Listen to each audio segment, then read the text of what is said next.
how are you pushing traffic though? Because I mean, that's obviously a huge thing. You got to get people to the site to begin with.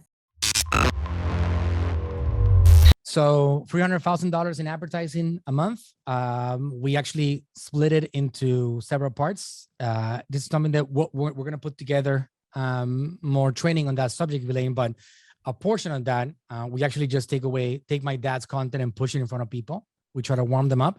This is not something that you have yourself, but we try to warm people up with my dad's content and with our brand's content in general, and then we retarget them to come into our website. So I would say out of $300,000 monthly, we maybe do $100,000 in branding and the other $200,000 on retargeting. And then out of the $200,000, we probably split $100,000 into bringing people to buy again from us and $100,000 into acquiring customers for the first time. And we have a formula and a spreadsheet that we track every single day so we can see how many people came in. So if we have on our Shopify side, if we get 300 orders a day, like we look at yesterday wasn't a great day, $25,000 in sales. We had a grand total of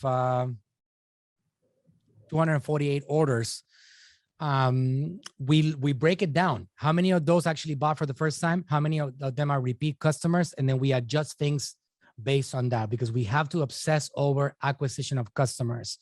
It is way easier to get somebody to buy from you again than to actually get a new customer. So it's going to be better return on investment to spend money on repeat customers than to acquire customers.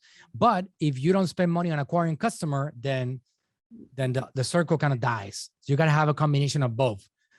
So that's how we actually operate in general.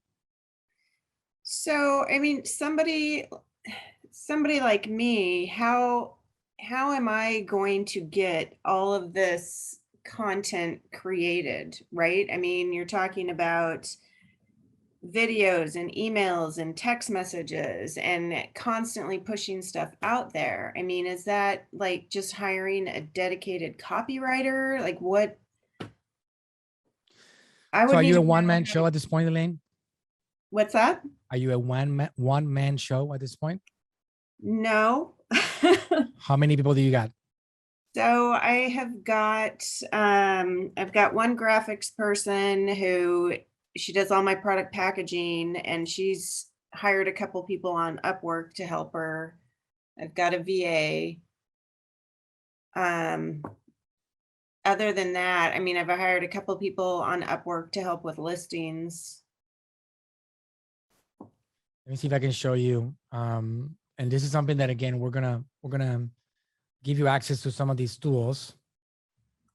I'm gonna see if I can find something to show you for a second. Stop sharing my screen a second. So the hard part is building it all out. That's the hard part. I'm gonna share with you something that we're working on our side, so you can get an idea on what this process looks like. But this is a spreadsheet over here, and we like to call it an email marketing planner. And you can see what happens. For example, like I actually have these guys work on a 3-month window, February, March, April. And they're always putting together like the communications. We plan them ahead of time. So this is very similar to writing a book, Elaine. It has to be built. And then we just optimize it and make it better and change the messaging, etc. But you can see here, for example, if we look at this column over here, this was, and we actually get to see data, February 13th, we have a process in place. Like this is the campaign St. Valentine. When is the message going to be sent at 8:30 a.m.? What is it trying to do? It's trying to get sales. Who is our segment? Well, people that opened the email in the last 60 days, 68,000 people. Person responsible for the copy, Jose. A status, it was sent. What was the subject line? The problem with the thyroid or the problem with testosterone. What was the link?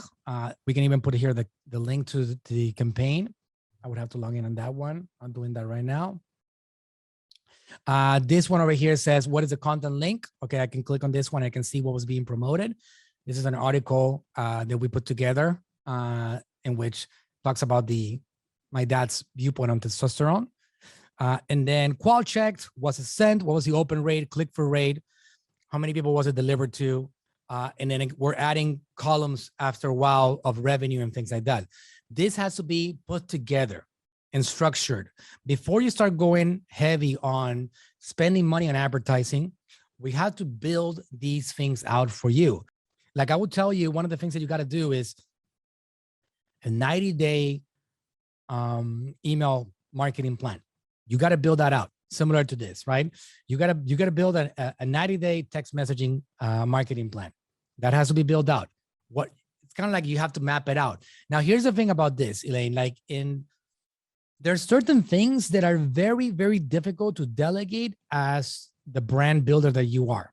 Very difficult. Some things, as much as I would like to get things off my plate, I have to get down and dirty myself, or they just don't happen based on my vision. So you can delegate a lot of things, but some of these things that, like this, for example, writing, what do you want somebody to experience when they come into your world for the first time? What do you want them to receive on the first email, on the second email, on the first text message? How do you want them to understand what your brand stands for? What drove you to creating this brand? What is your story? It's something that you got to create, and then you can hand over and delegate to people along the way.